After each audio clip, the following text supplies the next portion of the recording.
Allah Azza wa Jal, for example, commands in Quran in many places. One of them, for instance, "U'budu rabbakum." U'budu rabbakum. Enslave yourself to your master. If you want to know, we study a lot of Quran, you know. You could study tafsir for years and years and years and years.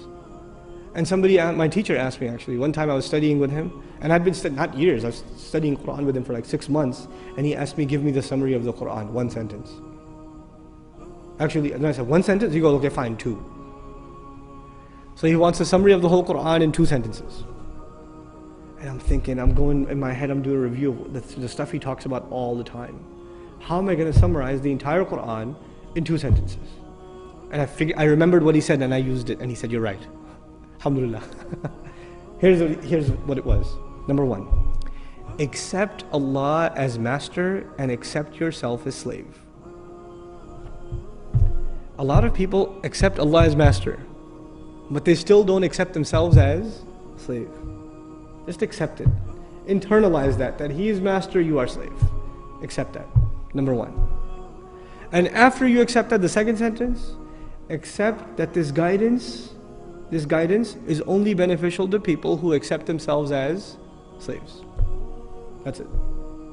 You say, Iyaka na'budu, you accept yourself as slave. Then what are you ready for? Ihdina sirat. Guidance.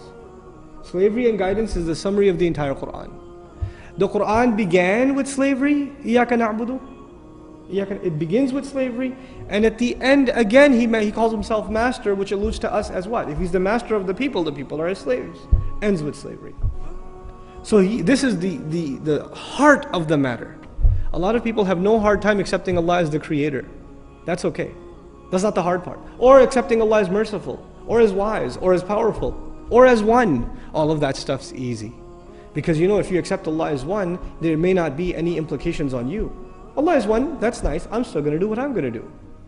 Allah is really merciful, great. I still have my life. But if you say Allah is master, then what does that make me? That makes me slave. And to put it in very simple terms, the difference between a free person and a slave person is very simple. It's not a complicated subject. The difference between a free person and a slave person is a free person does whatever he or she wants. What does a slave do? A slave cannot do what he or she wants. If a slave did what he or she wanted, then they would be considered free. The only thing that makes them a slave is they do what the master wants.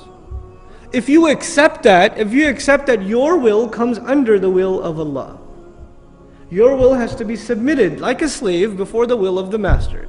Then you've understood what this book is, what this message is. That's the summary of this message. It sounds very simple. I mean, it takes 5 minutes to explain, but internalizing that is a lifelong struggle.